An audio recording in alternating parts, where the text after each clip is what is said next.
nga guys, no, nagbabalik tayo guys. So ayan guys, bumili tayo ng Canada Dry, dalawa, at choke.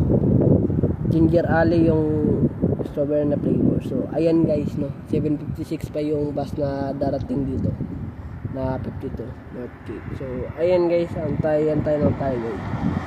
So pang 249 na ito guys. So ayan guys,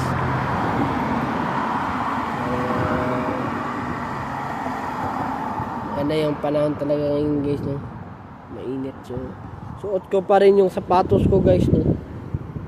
So suot ko pa rin kasi maganda talaga guys pag suot mo yung sapatos na pinaghihirapan mo.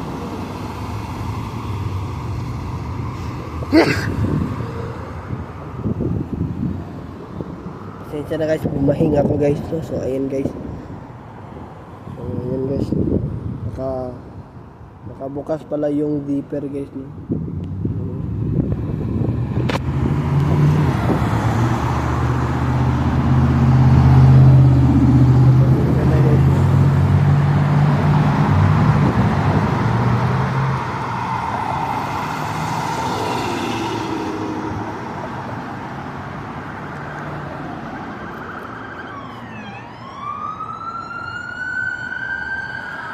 So maganda naman talaga guys pagsuot mo yung sapatos na galing sa trabaho mo kaysa nagsuot ka ng sapatos maganda nga, mahal pa, pero hindi mo naman binili, hinira mo lang, diba? Pangit yun, diba guys? Kaya ko to binili guys, para sa pang basketball ko ito guys. At pangkala na rin kasi alam niyo naman guys na yung sapatos ko na ginagamit ko, yung black at red,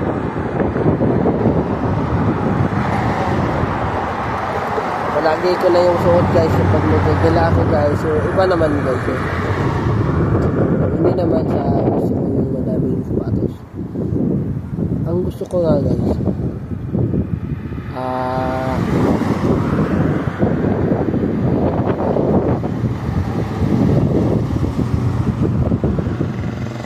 bibili ako ng sapatos sa ako yung okay, tapos ibenta ko. Kasi naman guys, di porkit galing ka sa ibang bansa hindi maganda diba? Maganda rin guys, kasi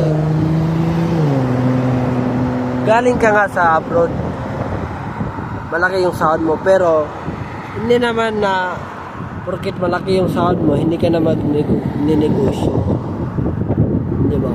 Kailangan din natin mag-negosyo kasi paano kung yung naipon natin na pera galing sa sahod natin sa trabaho o maubos na kasi palagi kang kumakain, diba? Wala naman lamang na hindi ka kakain araw-araw, twice a week lang, diba? Ang problema niyan, magkakasakit ka pa, diba guys? So kailangan din natin mag-negosyo para magka-emergency na maubos yung pera natin, may negosyo tayo, pwede natin kunin yung pera, kuha lang tayo ng pera doon sa negosyo natin, kahit 5,000 lang, at least no, may pera ka kasi may negosyo ka, o diba guys? Kailangan din natin mag-negosyo kasi hindi panghabang buhay yung pera na galing sa sahod, kasi bigla ang magka-emergency na